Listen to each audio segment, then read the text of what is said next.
A very warm and refreshing morning to worthy management members, facilitators, cherished parents and aspirants of Shri Ram Sarup Memorial Trust, that is SRSMT. A scholarship is a voice of confidence in your abilities and future success. I, Gurjeet Kaur, Assistant Professor in Department of Management at Ambala College of Engineering and Applied Research, welcome you all to the SRSMT Scholarship Test 2025. I would like to extend my warm welcome to Dr. Ashavan Gupta, Director at Ambala College of Engineering and Applied Research, Dr. Kamal Kumar Sharma, Principal, Ambala College of Engineering and Applied Research, Group Captain Chandrasekhar Sharma, Registrar at ACE, Professor P.K. Soni, Consultant at ACE, Dr. S.K. Jain, Dean Academics and Head of Mechanical Department, Dr. Mukesh Kumar, Dean Student Welfare and Head of Biotechnology Department. I also welcome all respected Head of the Departments, Mr. Ajay Pal, our Training and Placement Officer, dear faculty members, respected parents, and SRSMT aspirants. Let me take this golden opportunity to tell you about Shri Ram Sarup Memorial Trust, under which we work. So we have Rotary Hospital in Ambala Kent now, which is known as Dr. Jayadev Memorial and Cancer Hospital. Pavitra Dham Rotary School for Deaf and Dumb. Sangeeta Lok Society to promote Indian classical music. Samandit Shiksha Kendra School for Financial Weaker section of the society. EPIC Entrepreneurship Promotion and Incubation Center, which focus on entrepreneurial skills and provides incubation support. And last but not the least, this Ambala College of Engineering and Applied Research, Mithapur. These organizations work under the aegis of Shri Ram Sarup Memorial Trust. SRSMT is a non-profit organization which focuses on promotion of education, healthcare, art, and other cultural activities. Late Shri Jayadev Ji, founder of Trust, was leading industrialist, educationist, and social worker. SRSMT provides scholarship to financial weaker meritorious students. SRSMT scholarship test was started in 2019. This test is already running at Ambala College of Engineering and Applied Research for the last 5 years and making students empowered with affordable and quality education. A good amount of students appeared in SRSMT scholarship test every year with enthusiasm and zeal. Hefty amount of rupees 1 crore is offered to meritorious students annually. Ambala College of Engineering and Applied Research was established by Shri Ram Sarup Memorial Trust under the leadership of Dr. Jayadev Ji in 2002. The college is affiliated with Kurukshetra University, Kurukshetra. We have started this college with engineering branches like computer science engineering, mechanical engineering, biotechnology engineering, electronical and communication engineering. And later, with the huge demand, we have introduced more branches of engineering, which are AIML, Artificial Intelligence and Machine Learning, A&R, Automation and Robotics Engineering, and BBA, Bachelor of Business Administration. We have eco-friendly lush green campus spread over an area of 27 acres. Our college has constantly demonstrated academic excellence with outstanding results year after year. Our college has a great placement record thanks to its strong ties with the industry. This solid industrial background ensures that our students are job ready. The Ministry of Education has placed our college in the top 10% of private engineering colleges nationwide. A remarkable achievement that reflects our dedication to quality education and student success. Now, it is my absolute pleasure to invite the driving force behind our college success. So please give a huge round of applause to our esteemed director, Dr. Ashavan Gupta. Please, sir, welcome on the stage.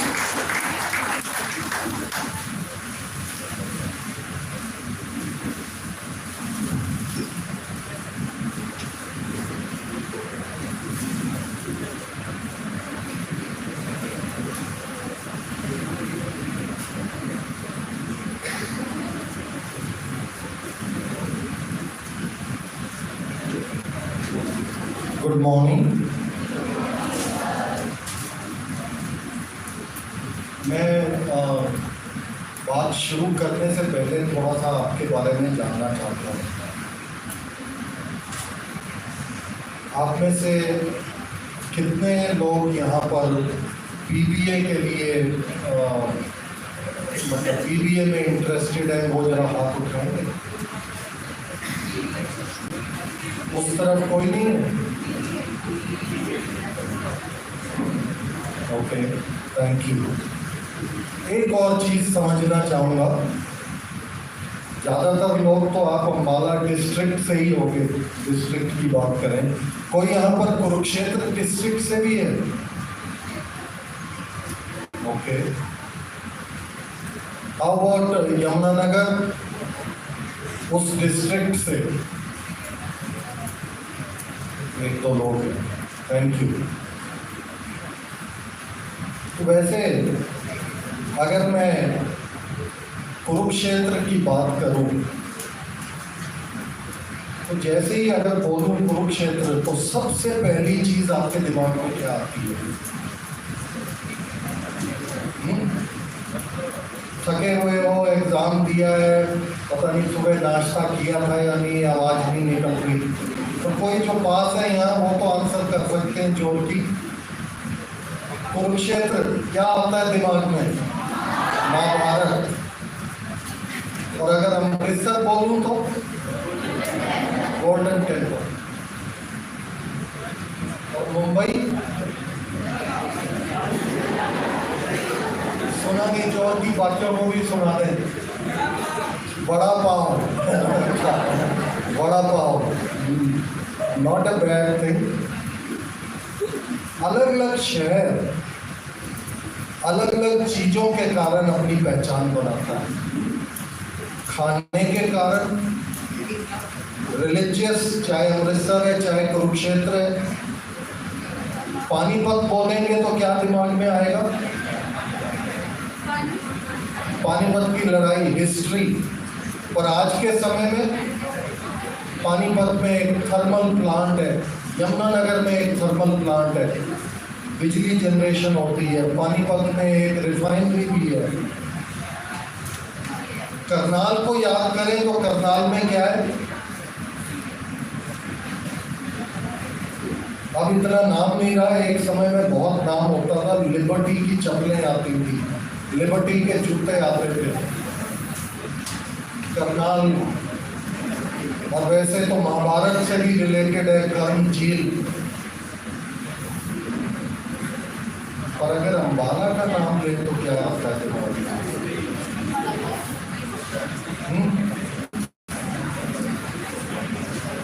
Ambala के नाम पे क्या दिमाग में आता है?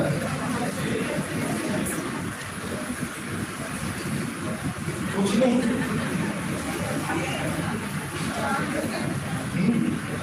बोलो, क्या बोल रहे हो? अम्बाला के नाम पर, मैं तो यहाँ पैदा हुआ, यहीं पर पढ़ाई करी। ही फिर हायर एजुकेशन के लिए बाहर गया था, वापस आके पिछले 30-35 साल से अब यहीं पर रह रहा हूँ। अम्बाला किसी जमाने में अम्बाला सिटी को मिक्सीज का सेंटर बोलते थे। अम्बाला कैंट को माइक्रोस्कोप और साइंटिफिक इंस्ट्रूमेंट्स के लिए जाना जाता था। इसके अलावा अम्बाला में एयरफोर्स स्टेशन, इस कंट्री का पहला जैगवार जब आया था तो वो यहीं अम्बाला के एयरफोर्स स्टेशन पे आया था। अभी भी कौन सा राफेल जो आए वो भी यहाँ आए थे। ये मैं हमारे रजिस्ट्रार साहब की तरफ देख रहा था क्योंकि ये एयरफोर्स से ही रिटायर्ड है, ग्रुप कैप्टन।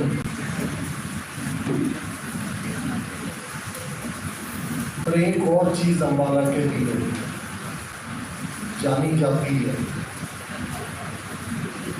गंदगी। जिधर देखो उधर गंदगी। कौन फैलाता है गंदगी? हम ही लोग फैलाते हैं। पर एनीवे, कई दफा मैं लोगों से बात करता हूँ, स्टूडेंट से, पेरेंट्स से, तो वो कहते हैं कि अम्बाला में भी क्या अच्छी एजुकेशन हो सकती है? ये तो छोटा सा पुराना सा गंदा सा शहर है। एजुकेशन तो अच्छी चंडीगढ़ में ही मिलती है। बड़े बड़े आलीशान कैंपस, मैकडोनाल्ड, साथ में खूब मस्ती भी है। और तो मैं थोड़ा सा बस इसके बारे में बात करना चाहता हूँ। अच्छी एजुकेशन, पिलानी का नाम सुनो, जो इंजीनियरिंग में इंटरेस्टेड है, तो ब्रिट्स पिलानी का नाम सुनो। अगर एडमिशन वहाँ मिल जाए तो वहाँ जाओगे या कहीं और जाओगे? हमारे टाइम तक तो ये था, ब्रिट्स पिलानी में एडमिशन मिल जाए तो बस कमाल हो गया। कभी वहाँ जाके देखो, इतना छोटा सा गांव है। मैं तो एक बार गया था, वहां पहुंचना भी मुश्किल था। अब तो फिर भी रास्ते थोड़े इंप्रूव हो गए। अम्बाला से दोपहर को चले थे, रात को 9-10 बजे पहुंचे थे। आखिर में जाकर तो ऐसा अंधेरा, बिल्कुल सिंगल रोड जहाँ दोनों तरफ झाड़ियाँ ही थी। राजस्थान हरियाणा के बॉर्डर पे है, भिवानी से आगे जाओ, छोटे से शहर में, वहाँ अच्छा इंस्टीट्यूट। मेरे को कई दफा, एक बार एक लड़का एडमिशन लेने आया, पानीपत से आया था, दिल्ली में 12वीं करी थी। वो अम्बाला आकर कहता, यहाँ ना तो स्टूडेंट्स का कोई स्टेटस है, ना शहर का स्टेटस है, यहाँ नहीं मैं पढ़ूंगा। उसके माँ बाप जानते थे कि इस कॉलेज में पढ़ाई अच्छी होती है, वो चाहते थे कि यहाँ पढ़े, बेटा नहीं मान रहा था। जानकार थे मेरे, पानीपत से थे। पर ऐसे इम्प्रेशन पे करना, कोई डिसीजन अपना लेना, ये अक्लमंदी नहीं होती। इसी अम्बाला में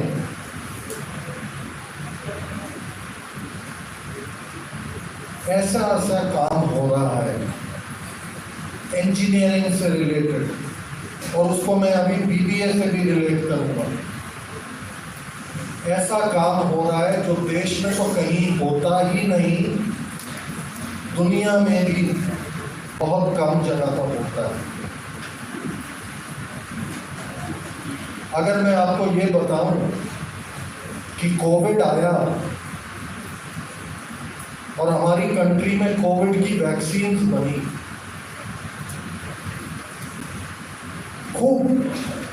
खूब मात्रा में बनी, हमारी पॉपुलेशन भी बहुत ज़्यादा है, सबको 2-2 डोज लगनी थी कम से कम, और करोड़ों की तादाद में वो वैक्सीन बनी। और अगर मैं आपको ये बताऊं कि अगली बार आपको कोई कहे कि अम्बाला एक छोटा सा गंदा सा शहर है, तो कहना ये अम्बाला अगर नहीं होता तो इस देश में एक भी वैक्सीन नहीं बन सकती, एक भी। रोज every day a shipment would go from Ambala to Pune. Pune में सीरम इंस्टीट्यूट ऑफ इंडिया है, वो कोविशील्ड बना रहे थे, और हैदराबाद में कोवैक्सीन बन रही थी। रोज एक शिपमेंट अम्बाला से जाती थी, तब ये वैक्सीन बनती थी और तब पूरे देश में लगती थी। तो इस छोटे से गंदे से शहर में भी बहुत अच्छा काम होता है। किसी भी शहर की पहचान चाहे रिलीजियस कारणों से हो, चाहे उनके कल्चरल चीज़ों से हो, पर एक जो शहर की उन्नति होती है वो संस्थाओं से होती है, इंस्टीट्यूशंस। अब अम्बाला कैंट की अगर बात करें, अगर अम्बाला कैंट में रेलवे की हेडक्वार्टर ना हो और आर्मी एयरफोर्स का बेस ना हो तो ये शहर कस्बा रह जाएगा। अम्बाला सिटी में कपड़े का व्यापार था, पूरे नॉर्थ इंडिया में कपड़ा अम्बाला से जाता था, इसलिए वहाँ इतने लोग आते थे। अदरवाइज तो ये कस्बे हैं। ये जो श्री राम स्वरूप मेमोरियल ट्रस्ट है, इन्होंने बहुत देर पहले इस चीज को समझा कि शहर में संस्थाएं आएंगी। अनफॉर्चुनेटली संस्थाओं का जो आना था वो एक समय ऐसा था जब अम्बाला इम्पोर्टेंट डिस्ट्रिक्ट होता था। यमुनानगर अम्बाला का हिस्सा था, पंचकुला अम्बाला का हिस्सा था, यहाँ तक कि कालका वगैरह भी अम्बाला के हिस्सा थे। धीरे धीरे पॉपुलेशन बढ़ी, अलग अलग डिस्ट्रिक्ट बनते गए, और उसके बाद जब चंडीगढ़ 60s के अंदर चंडीगढ़ को बनाया गया तो अम्बाला बिल्कुल इम्पोर्टेंस उसकी ख़त्म हो गई, क्योंकि जो यहाँ पर इन बिजनेसेस थे बड़े बड़े वो उठ के चंडीगढ़ चले गए। चंडीगढ़ 17 सेक्टर में जाओ, अगर वहाँ आज़ाद एंड स्टोर्स देखोगे वो अम्बाला के थे, वहाँ जगत सिंह एंड सन्स देखोगे वो अम्बाला के थे, यहाँ से उठ के गए थे। कंपटीशन सक्सेस रिव्यू करके एक मैगजीन होती थी, IAS की तैयारी करने वाले बहुत उसे पढ़ते थे, वो अम्बाला से थे। खन्ना साहब, उन्होंने फैक्ट्री नहीं बनाई थी, प्रिंटिंग प्रेस अपनी नहीं बनाई थी, और चंडीगढ़ में छोड़ के 1970s में वो चले गए। ट्रिब्यून चंडीगढ़ अब तो और फैल गया। एक जमाने में जब हम जाते थे तो चंडीगढ़ एंट्री पे ट्रिब्यून पे बड़ा बड़ा सा वो हेडलाइन चल रही होती थी, आज भी चलती है पर आज उसकी इम्पोर्टेंस खत्म हो गई है। तो वो पहचान होती थी कि चंडीगढ़ आ गया, वो देखो ट्रिब्यून की हेडलाइन आ गई। वो ट्रिब्यून यही तो था। ट्रिब्यून कॉलोनी जो है उन्हीं की कॉलोनी थी, उनकी रिहायशी कॉलोनी। म्यूनिसिपल कमेटी जो है वहाँ पर ट्रिब्यून प्रिंट होता था।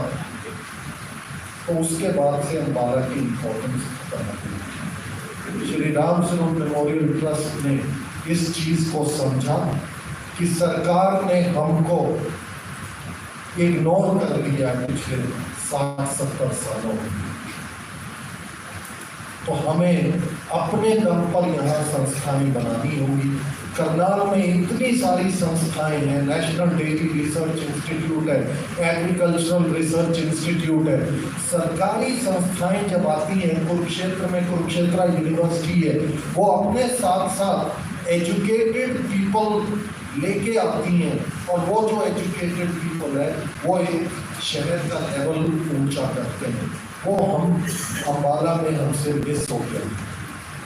तो वो बनाने के लिए जो अभी मैम बता रही थी कि इतनी संस्थाएं इस ट्रस्ट चलाती है, वो उस आशा को फुलफिल करने के लिए कि इस शहर में भी संस्थाएं आएंगी और उसके साथ शहर की आगे तरक्की होगी।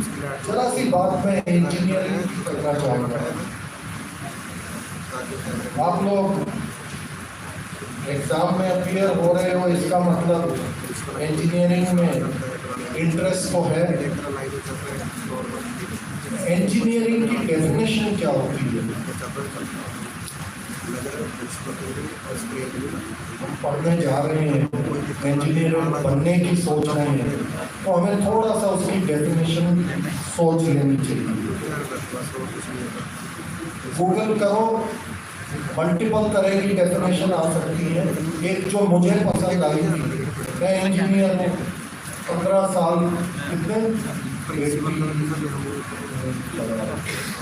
करीब 12 साल इंजीनियरिंग पढ़ी है, प्राउड इंजीनियर हूँ। पर मेरे को भी एग्जैक्ट डेफिनेशन नहीं पता थी। जब मैं ऐसे सेमिनार करने लगा, मैंने गूगल करा तो उसमें आया engineering is a scientific field and job that involves taking your scientific understanding of the natural world. अब अगला पार्ट है important. Take the scientific understanding and using it to invent, design and build things to solve problems. कि जो हमारी science से जो knowledge आई है, वो तो यूनिवर्स में जो भी घटित हो रहा है उसके ऊपर वो सोचते हैं ऐसा हो रहा है, क्यों हो रहा है, कैसे हो रहा है। वो चीज़ें नहीं बनाते। इंजीनियर का जॉब है कि वो साइंस की नॉलेज को लेके और चीज़ें बनाए। अब यहाँ थोड़ा सा एक अलग चीज की बात करूंगा। ये पंखा है, ये पंखा बनाना है। मैंने ना इलेक्ट्रिकल इंजीनियरिंग में पढ़ी है। पंखे में इलेक्ट्रिकल मोटर लगती है। मैं वो मोटर तो बना सकता हूँ, कम से कम डिजाइन तो कर सकता हूँ, अगर फैब्रिकेट नहीं कर सकता। और अगर मैंने मोटर बना दी तो क्या पंखा बन जाएगा? अकेली मोटर से पंखा बन जाएगा? इसमें तो मैकेनिकल डिजाइन भी है, स्ट्रेंथ ऑफ मटेरियल्स का रोल है। मटेरियल कितना मोटा होना चाहिए, उसकी कितनी स्ट्रेंथ होनी चाहिए, ये जो रॉड है ऊपर से गिर तो नहीं जाएगा अगर पंखा चलेगा इतनी तेज। एरोडायनेमिक्स का रोल है। अंबाला में एक कंपनी है, वो भी यूनिक है। वो आजकल नए पंखे जो बनते हैं ब्रशलेस डीसी मोटर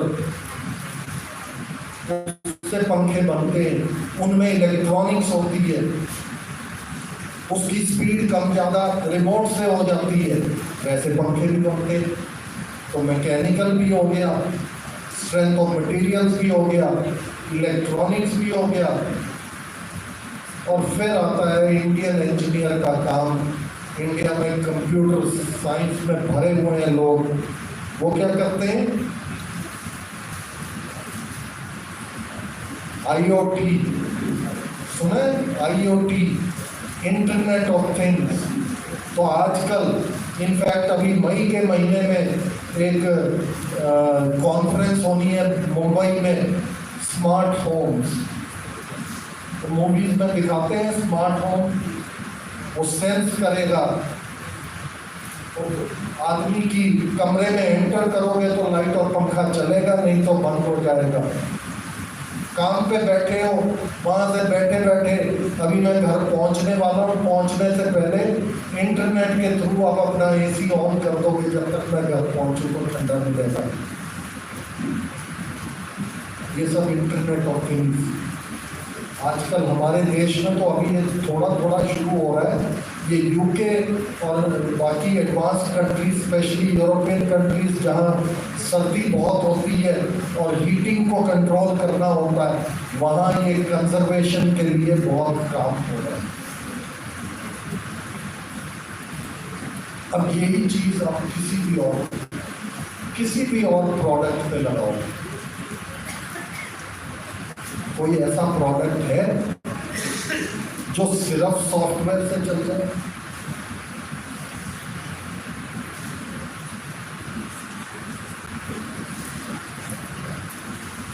भाई मैं तो वर्ड यूज करता हूँ, एक्सेल यूज करता हूँ, उसमें तो मेरे को कुछ नहीं चाहिए। क्यों नहीं चाहिए?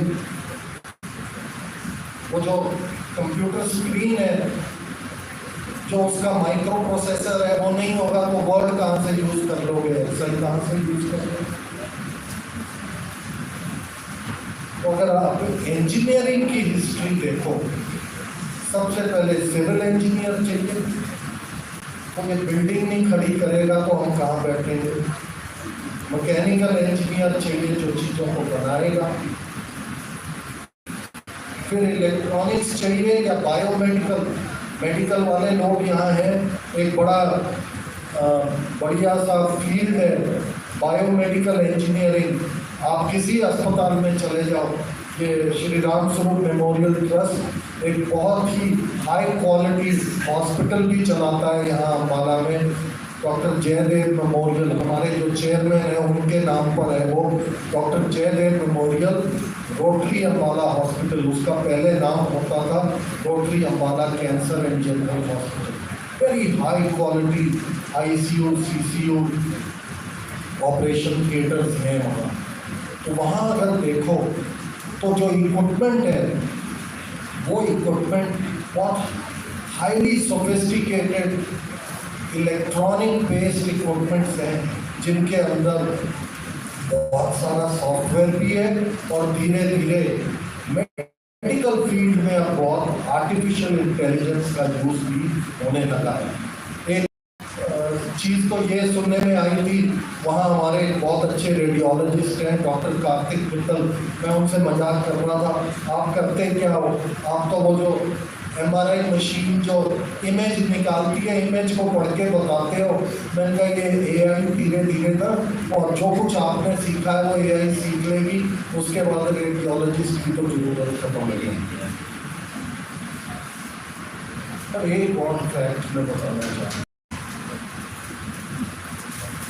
आजकल अखबार में पढ़ रहे होंगे, सुन रहे होंगे, टैरिफ वॉर चल रही है। USA के नए प्रेसिडेंट ट्रंप ने टैरिफ वॉर लगा दी है, ट्रेड वॉर। अगली वर्ल्ड वॉर अगर होगी तो वो ट्रेड के नाम पर होगी। ट्रेड के नाम पर अगर वॉर होती है तो हमारा देश उसमें कहाँ स्टैंड करेगा?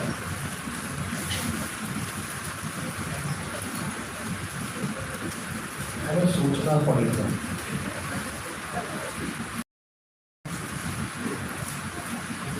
और मैं उदाहरण का लूंगा। कोविड जब हुआ था, आप लोग तो छोटे हो गए उस समय, आप लोगों का तो टेस्ट नहीं हुआ होगा, पर शायद माँ बाप से सुना हो अगर उनका टेस्ट हुआ हो तो एक लंबी सी डंडी पे रुई सी लिपटी होती थी, टेस्ट कराने जाओ, वो गले के अंदर और नाक के अंदर उसे घुमाते थे और फिर उसमें से लेके सोल्यूशन में डालते थे। स्वॉब बोलते हैं, SWAB। वो स्वॉब से सैम्पलिंग करी जाती थी। देखने में मेरे को बताओ कैसी लगती थी? वो ईयरबड नहीं होती कान फुटाने के लिए, बस वो छोटी होती है, ये तरह होती थी।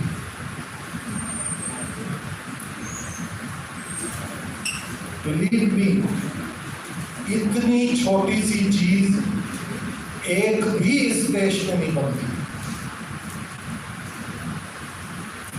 सब चाइना से आ रही थी। तो अगर हम तो चाइना हमें सप्लाई ना करता तो वैक्सीन तो बहुत बाद की बात है, टेस्ट भी नहीं हम कर सकते थे इस देश। अगर ट्रेड वॉर होती है तो हम बैठ के कंप्यूटर्स पे ही बस प्रोग्रामिंग ही कर पाएंगे, मटेरियल कुछ नहीं होगा हमारे पास, क्योंकि यहाँ मैन्युफैक्चरिंग नहीं है। लोग मेरे से कई बार पूछते हैं, अच्छा बच्चे को इंजीनियरिंग करानी है, कौन सी ब्रांच चुनूं? मैं कहता हूँ भाई इसमें मेरे से क्या पूछना, जिसमें करनी है उससे पूछो किस चीज में इंटरेस्ट है। वो कहते हैं कि पर जॉब प्रोस्पेक्ट किस में अच्छे हैं, तो मैं उसका भी एक उदाहरण देता हूँ। हमने ये कॉलेज शुरू करा था सन 2002 में। 2002 में हमारे पास 3 ब्रांचेस थी, बायोटेक, इलेक्ट्रॉनिक्स और कंप्यूटर साइंस। हाईएस्ट जो मेरिट गई थी वो बायोटेक का बहुत वाला था। सब जगह तो ये सोचा जा रहा था कि this is the next big thing. Number 2 electronics और कंप्यूटर साइंस के पूरी सीट्स भी नहीं हो रही थी। 4 साल बाद जब वो बैच ग्रेजुएट हुआ,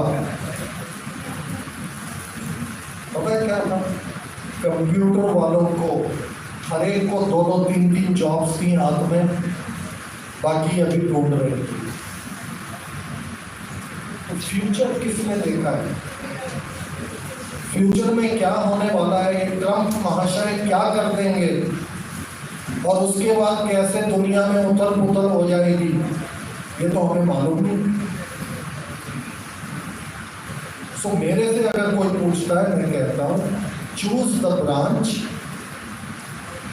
which is of interest. Computers है, कंप्यूटर्स कीजिए। कंप्यूटर्स में इस देश का नाम हो गया है, सारी दुनिया अब इंडियन इंजीनियर को रिस्पेक्ट से देखती है। लेकिन सच्चाई ये है कि देश में बाकी इंडस्ट्री धीमी पड़ गई। धीमी पड़ने से, पास्ट का बता रहा हूँ, आप लोगों का मुझे मालूम नहीं, 80 and 90% of the students want to go only in computers। जो हमारे यहाँ ट्रेनिंग एंड प्लेसमेंट ऑफिसर हैं, उनके पास कॉल्स आती हैं इंडस्ट्री की, मेरे को मैकेनिकल के स्टूडेंट चाहिए, मेरे को इलेक्ट्रॉनिक्स के स्टूडेंट चाहिए, मेरे को बायोटेक के चाहिए। तो हम कहते हैं जी नहीं, क्योंकि इन ब्रांचेस में आजकल बहुत कम लोग एडमिशन लेते हैं, क्योंकि हर एक को लगता है प्रॉस्पेक्ट तो सिर्फ कंप्यूटर्स में है। ये एग्जाम्पल मैं सिर्फ इसलिए दे रहा हूँ कि computer alone is not going to help our country. हमें बाकी इंडस्ट्री को सपोर्टिंग अगर बढ़ावा नहीं देगा, तो अगर ये ट्रम्प ने अपनी ट्रेड वॉर में कुछ और गड़बड़ करी तो हमारे देश में चीज़ें मिलनी बंद हो जाएगी। ये फ्यूचर में वो जो स्लोगन देती है ना सरकार ने दिया हुआ मेक इन इंडिया, वो मेक इन इंडिया नहीं, make in India by Indians होने वाला है। हमें बनानी पड़ेगी चीज़ें। और ऐसे में जो मैं बता रहा हूँ कि कॉल आती हैं उनके पास कि मैकेनिकल के और इलेक्ट्रॉनिक के स्टूडेंट्स भी चाहिए, तो वो झूठ नहीं बता रहा, ये सच्चाई है। तो अगर इंटरेस्ट हो तो सिर्फ इस पुश में कोई और ब्रांच ना लो कि ये जॉब प्रॉस्पेक्ट क्या किसके होने वाले हैं ये किसी को मालूम नहीं। फैक्ट ये है कि मैंने इलेक्ट्रॉनिक्स में इलेक्ट्रिकल इलेक्ट्रॉनिक्स में बैचलर्स करी, फिर मास्टर्स करी, फिर पीएचडी करी। काम मैं किस में करता हूँ? ऐसी कंपनी में जो कि बायोटेक से रिलेटेड काम करती है। फ्यूचर किसी ने नहीं देखा, ये जो एजुकेशन है ये आपको एक प्लेटफॉर्म देता है, उस प्लेटफॉर्म पे बिल्ड करना होता है। बाकी जहाँ तक अम्बाला कॉलेज ऑफ इंजीनियरिंग की बात है, उसमें तो मैं सिर्फ इतना आपको कहना चाहूँगा कि this is a unique engineering college, the only engineering college, private engineering college जहाँ पर की मैनेजमेंट कोटा की कोई सीट्स नहीं रखी जाती कभी भी। वो सारी मेरिट बेस्ड एडमिशंस के लिए गवर्नमेंट को दे दी जाए। तो एक बहुत ट्रांसपेरेंट सिस्टम से ये कॉलेज रन होता है। क्यों? क्योंकि education is not our business. हमारा बिजनेस तो हमारी इंडस्ट्री है, बहुत हाईली सक्सेसफुल इंडस्ट्री है, सारी दुनिया में एक्सपोर्ट करती है। 50% इंडिया में सेल है, 50% विदेश में सेल है, जिसमें यूएसए, यूरोप, कोरिया, चाइना, जो जापान, बड़े बड़े ये एडवांस नेशंस हैं, उन सब जगह ये हाईली टेक्निकल प्रोडक्ट्स जाते हैं। So we don't need to make money education. इसीलिए एजुकेशन में हम एक ये संस्था चलाते हैं, एक पहले बच्चों के लिए स्कूल चलाते हैं, रोटरी स्कूल फॉर डेफ, और जो स्कूल अभी इसी कॉलेज के कैंपस में चल रहा है वो है, स्कूल नहीं कहना चाहिए, एजुकेशन सेंटर है, समन्वित शिक्षा केंद्र, जहां आसपास के रिलेटिवली अंडर प्रिविलेज फैमिलीज के बच्चों को फ्री एजुकेशन दी जाती है। तो मिड डे मील भी फ्री है, बसिंग भी फ्री है, फीस तो है। तो एजुकेशन पे हमारा फोकस है, good hands on practical education. मैं तो एक ही सर्टिफिकेट देता हूँ इस कॉलेज को। मेरी बेटी, उसने जब 12वीं करी थी तो उसके 95% के आसपास मार्क्स थे। वो इधर उधर कहीं पढ़ने जाना चाहती थी, तो मुझे उसे कन्विंस करने में मेहनत लगी, और मैंने कहा कि this is the best education that we can get. तो दिल्ली यूनिवर्सिटी जाना चाहती थी। मैंने कहा मैंने सारी दिल्ली यूनिवर्सिटी देखी हुई है, मुझे पता है कि हमारे कॉलेज में जो एजुकेशन है, जिस तरह का इक्विपमेंट यहाँ पर है, क्योंकि इंजीनियर में चीज़ें बनानी है, चीज़ें बनाने का मतलब है प्रैक्टिकल, हैंड्स ऑन। प्रैक्टिकल नहीं करोगे तो कुछ इंजीनियरिंग में नहीं करोगे, थ्योरी नहीं पढ़ के इंजीनियर बनते। वो प्रैक्टिकल करने के लिए लैब्स चाहिए, वो लैब्स में वर्किंग इक्विपमेंट चाहिए, अच्छा इक्विपमेंट चाहिए, वो इस कॉलेज में मिलता है। तो मैंने उसे कन्विंस करा, उसने बैचलर्स करी, बैचलर्स करने के बाद बायोटेक में थी, बायोटेक से बैचलर्स करी, बैचलर्स के बाद वो मास्टर्स करने अमेरिका गई, 2 साल मास्टर्स करे, 2 साल वहाँ काम करा, और अब वापस आकर हमारे बिजनेस में मदद कर रही। तो अगर मैं अपने बच्चे को यहाँ पढ़ा सकता हूँ तो इससे बड़ा और कोई सर्टिफिकेट कॉलेज को नहीं दे सकता।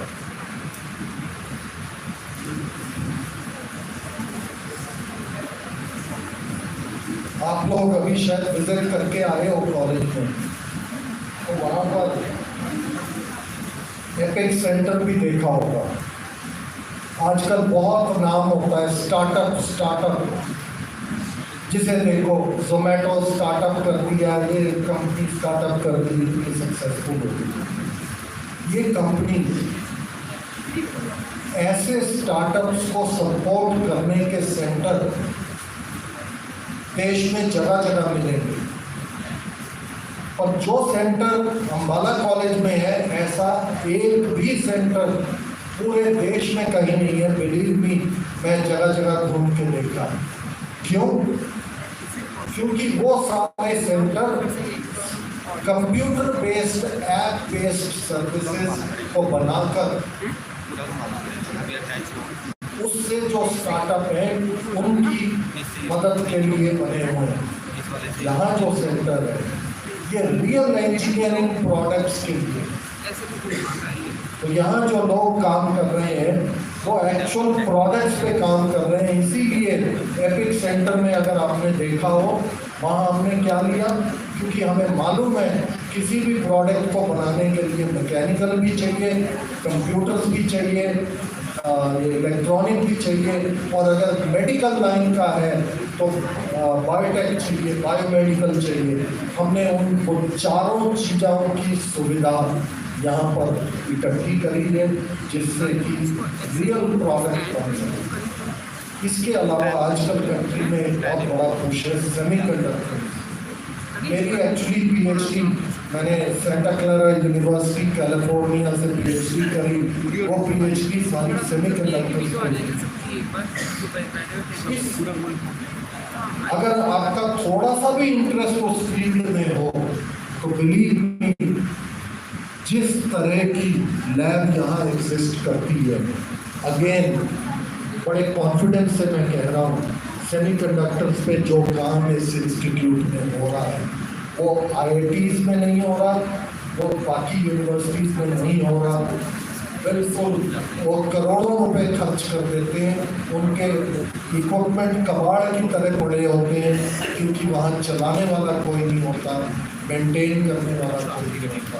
और यहाँ पूरे सेमीकंडक्टर डिवाइस बनाए, वो बड़ा नहीं लेकिन इतना एक कोर्स भी कंडक्ट करते हैं, अभी समझ में करेंगे, जहां हम स्टूडेंट्स को रियली ये बताते हैं कि सेमीकंडक्टर डिवाइस पूरे स्टेप लेके वेफर से लेके उसकी वो जो आपने पढ़ा होगा 12वीं में, उसमें डोनर और एक्सेप्टर डाल के उसे एन और पी टाइप बनाया जाता है, वो सारे प्रोसेसेस हाथ से कराए जाते हैं, ये कहीं नहीं मिलता। तो आखिर में मैं बस इतना ही कहना चाहूँगा, हमारा श्री राम स्वरूप मेमोरियल ट्रस्ट में ये गोल है कि इस कंट्री में मैन्युफैक्चरिंग को बढ़ावा मिले, उसी लिए ये इंजीनियरिंग को बढ़ावा देने के लिए ये टेस्ट कंडक्ट किया जाता है, जिसमें कि आपको टेस्ट के रिजल्ट्स के बेस पे ऑलरेडी यहाँ पर फीस बहुत रीजनेबल है, क्योंकि अगेन ये एजुकेशन हमारा बिजनेस नहीं है, तो यहाँ बहुत रीजनेबल फीस रखी हुई है कंपेयर टू ये जो बड़ी बड़ी यूनिवर्सिटियाँ रखती हैं।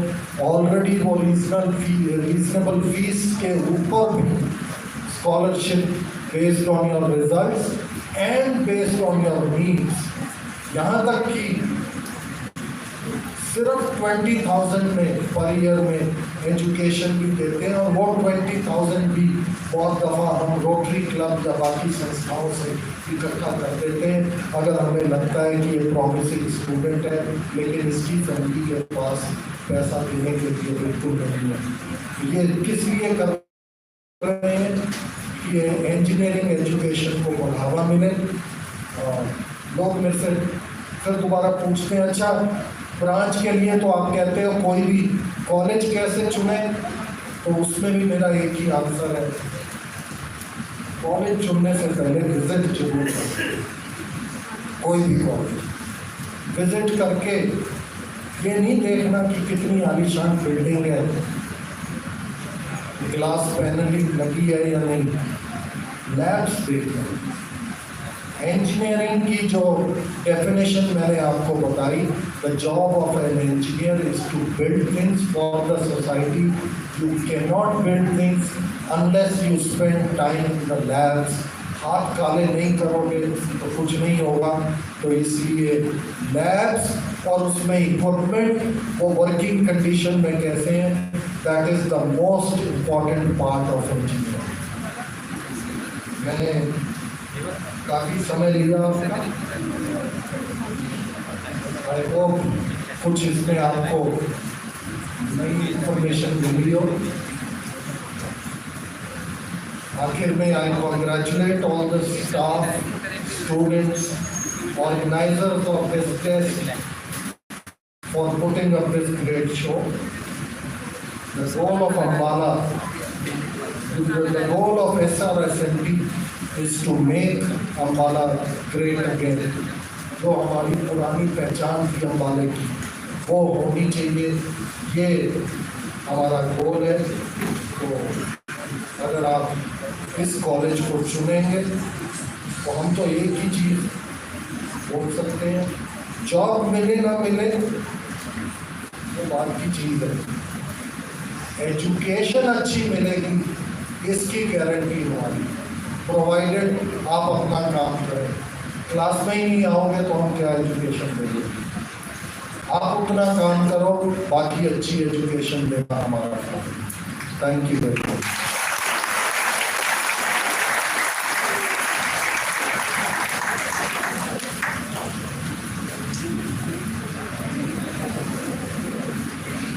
Sincere thanks, sir, for your insightful and motivating words. Now I would like to invite Professor P.K. Soni, consultant at ACE, on stage for the vote of thanks. Please, sir.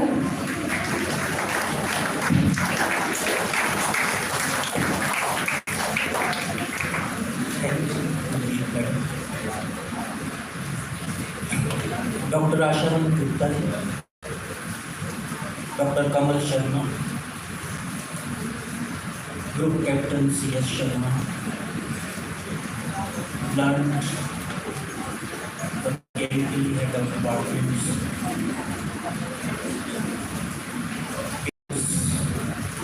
of the students, and of course my dear students.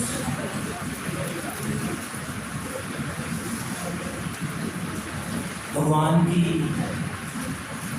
असीम अनुकंपा से एक जो आपका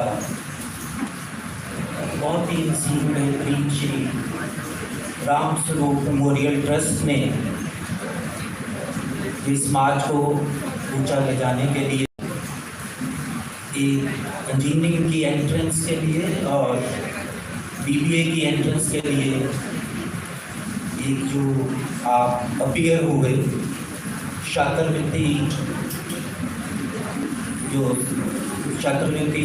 आपका परीक्षा थी, आज scholarship test था, तो उसके लिए मैं अपना तहे दिल से मैनेजमेंट की तरफ से, बाला कॉलेज ऑफ इंजीनियरिंग की तरफ से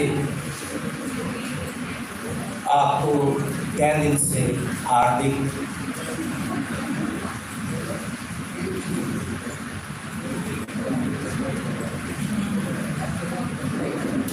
ये एक चीज़ बताना भूल गया, BBA क्यों शुरू करा हमने। मैंने कहा था मैं BBA के स्टूडेंट्स के लिए कुछ बोलूँगा और वो रह गया, तो मैं इसी के सर से परमिशन लेके, BBA की इम्पोर्टेंस क्या है। वो इंजीनियर ने ना चीज़ें बना दी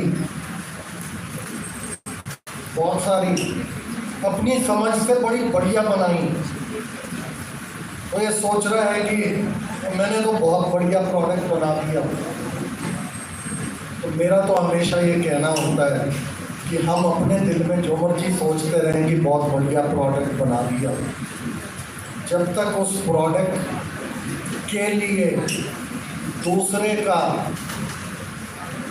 पर्स बाहर नहीं निकलवाया और उसमें से पैसे नहीं निकलवाए, तब तक वो प्रोडक्ट बेकार है। क्योंकि आपने अपनी समझ से बड़े बढ़िया फीचर दिए, उसमें बहुत बढ़िया चीज़ बनाई, पर अगर मार्केट में वो पसंद ही नहीं आई तो प्रोडक्ट यूजलेस है। कितनी ही दुनिया में बढ़िया बढ़िया चीज़ें ऐसी बनी हैं जो मार्केट में फेल हो गई हैं। तो वो काम कौन करता है? वो भी तो किसी ने करना है। प्रोडक्ट बनाना अपने आप में इनफ नहीं है, तो प्रोडक्ट बनाने में तो मैकेनिकल, कंप्यूटर, इलेक्ट्रॉनिक्स, बायोटेक सब लगे, पर उसके बाद वो बेचना भी है, और वहाँ आप सबका ये जो बीबीए वाले यहाँ बैठे मुझे नजर आ रहे थे। वो बहुत बड़ा रोल है। हम क्योंकि इंडस्ट्री चलाते हैं सक्सेसफुल और वो जाके माल बेचते हैं दुनिया भर में, हमें मालूम है कितनी इम्पोर्टेंस है इसकी। इसलिए बीबीए के अंदर भी ऐसे प्रैक्टिकल एस्पेक्ट्स को लाने के लिए ही बीबीए हमने शुरू किया।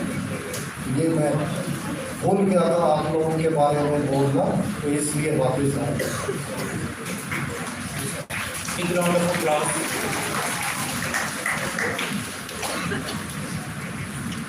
जैसे कि अपना गुरजीत मैडम ने अपने व्यक्तित्व में और उसके बाद डॉक्टर आशा गुप्ता जी ने श्री राम स्वरूप मेमोरियल ट्रस्ट,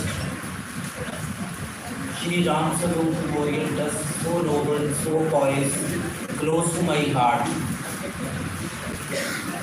ऐसा मेरा जो दायित्व है जहाँ पे मैं एक कृतज्ञता प्रकट करने के लिए मेरे को यहाँ पर बुलाया गया है। तो सर्वप्रथम मैं अपनी दिल की गहराइयों से जो हमारा एक श्री राम स्वरूप मेमोरियल ट्रस्ट है उसके प्रति अपनी कृतज्ञता प्रकट करता हूँ। आपके लिहाज से भी, मेरे लिहाज से भी, फैकल्टी के लिहाज से, देश के लिहाज से, बीबीए के लिहाज से।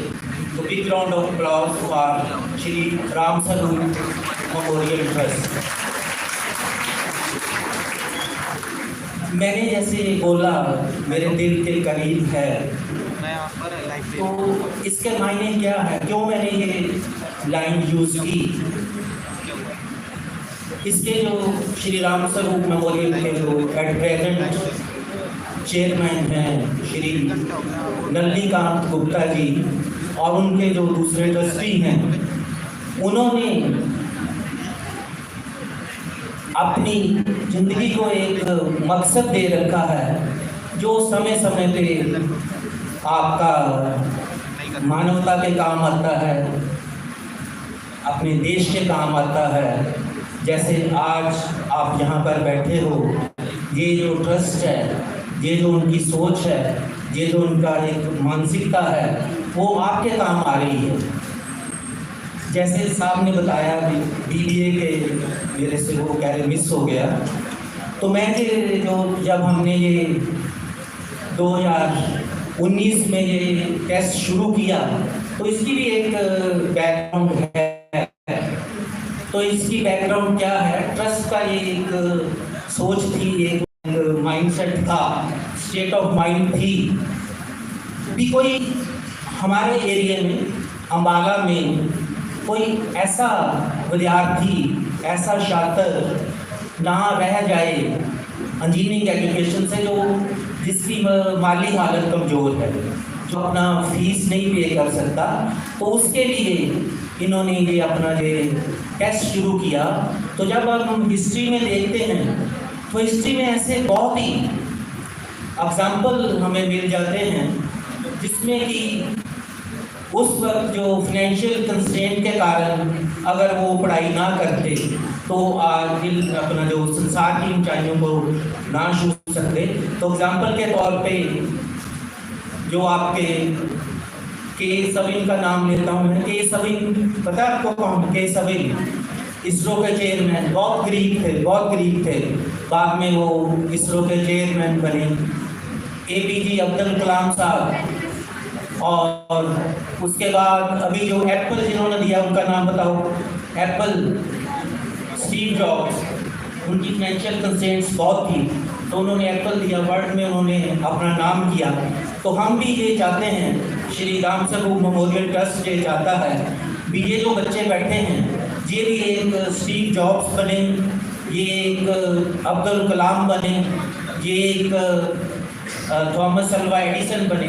इस सोच के कारण ये आपका हमने ये टेस्ट शुरू किया था।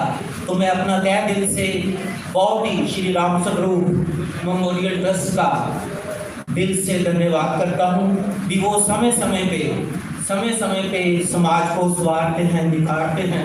जैसे साहब ने बात की, कोविड के दौरान इतना इन्होंने काम किया वर्ल्ड लेवल पे, not only at India level. तो फिर इनको नवाजा भी गया। नवाजा क्या गया? इनके काम को नवाजा गया, इनकी जो नोबल डीड्स थी एबर्ट ने इनको एक बहुत बड़ा अवार्ड दिया। तो आप तो ऐसी एक पावन धरा पे बैठे हो, इसका नाम ये जो है अवार्ड ऑफ गॉड्स है। जिस जगह पे आप बैठे हो इसका नाम अवार्ड ऑफ गॉड्स है। जब आप रास्ते में आए होंगे तो बोर्ड का जो तो मैं अपना तहे दिल से श्री राम स्वरूप मेमोरियल ट्रस्ट का Shri Nalinikant Gupta as a chairman उनका आभार प्रकट करता हूँ कि वो सोसाइटी को हील कर रहे हैं। उसके बाद मेरा धन्यवाद है डॉक्टर आशावंत गुप्ता जी को। आपने उनको सुना, उनका जो एक क्या मैं इसको बोलूँ अनुकरणीय संदेश, एक वर्ड में बोलूँ, जो उन्होंने आपको संदेश दिया है, कहीं इस संदेश पे, इन बातों पे कहीं आप अमल कर लो तो जिंदगी में आपको बहुत ऊंचाइयां मिलेगी। तो तहे दिल से मैं साहब का शुक्रिया अदा करता हूँ। ऐसा आपको एक प्रेरक प्रसंग, एक इंस्पिरेशन, एक मोटिवेशन, एक अग्निशन, एक एम्पावरमेंट, एक इनकरेजमेंट आपको दी है।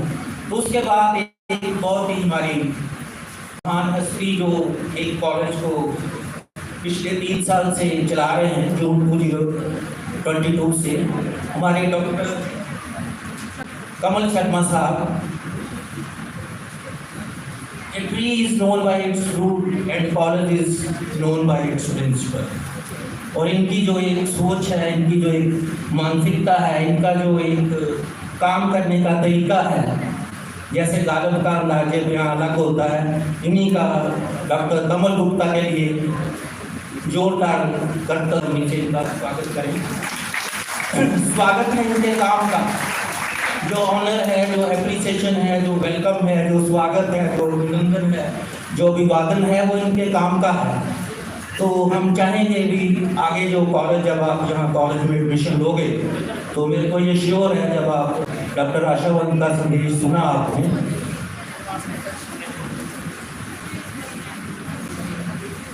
तो मेरी आपसे फिर उसमें मुलाकात होगी।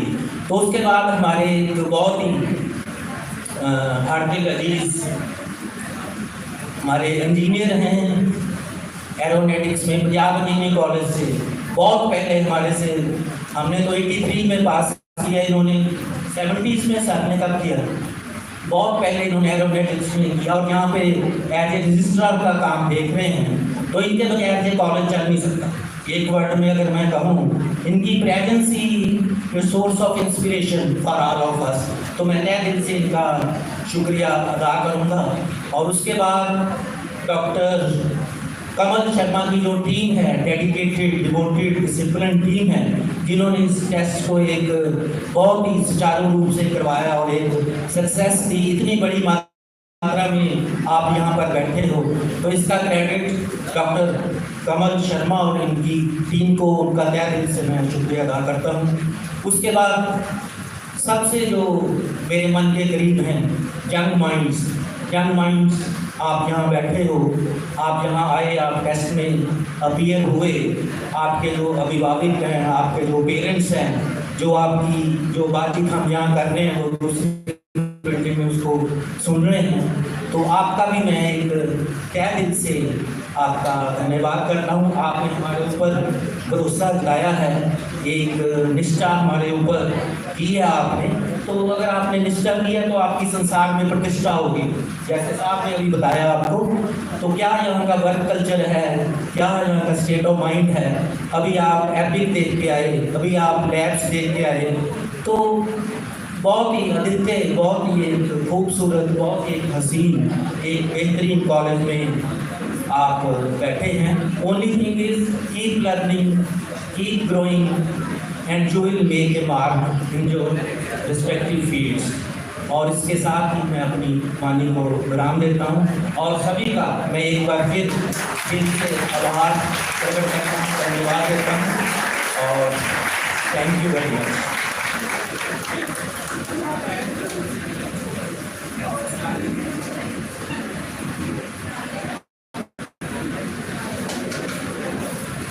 Thank you so much, sir. So So before proceeding further, with your permission, sir, I would like to request all the SRSMT aspirants that you should clap yourself because you have taken first step today in your career growth. Yes, clap yourself for students. Now I would like to invite Ms. Surbi Kharbanda, Assistant Professor in Mathematics, to take the flag forward. Please, ma'am. Thank you, ma'am. Good afternoon, everyone. I, Surbi Kharbanda, Assistant Professor of Mathematics, once again welcome you all to SRSMT Scholarship Test 2025. Before we part ways, I request everyone to please rise for the national anthem as a mark of respect and pride of our nation.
Please take your seats.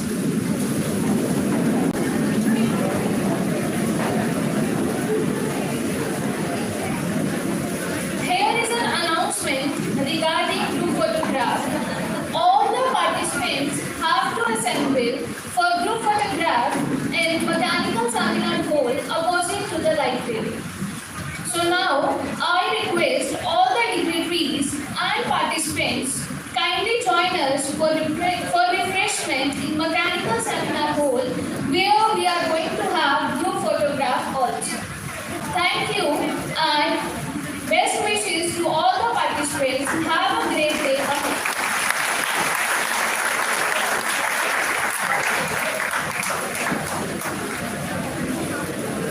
I request all the parents, जो भी students के parents और अभिभावक आए हैं साथ, उन सबकी रिफ्रेशमेंट सर जो कैंटीन के पास जहाँ वो बैठे हैं वहाँ पर, और जो भी स्टूडेंट या उनके पेरेंट्स हमारे डायरेक्टर सर के साथ या हमारे साथ इंटरेक्ट करना चाहते हैं, स्पेशली मेरे साथ या डायरेक्टर सर के साथ, तो वो अपने पेरेंट्स के साथ वहाँ आ सकते हैं। प्रिंसिपल साहब, बाकी सारा स्टाफ आपके साथ यहाँ रह के अपने जो भी डाउट है वो क्लियर कर दीजिएगा। जिन लोगों ने रजिस्ट्रेशन करवानी है एडमिशन के लिए, वो नीचे हमारा जो एडमिशन सेंटर है वहाँ उनको कॉन्टैक्ट कर सकते हैं। धन्यवाद।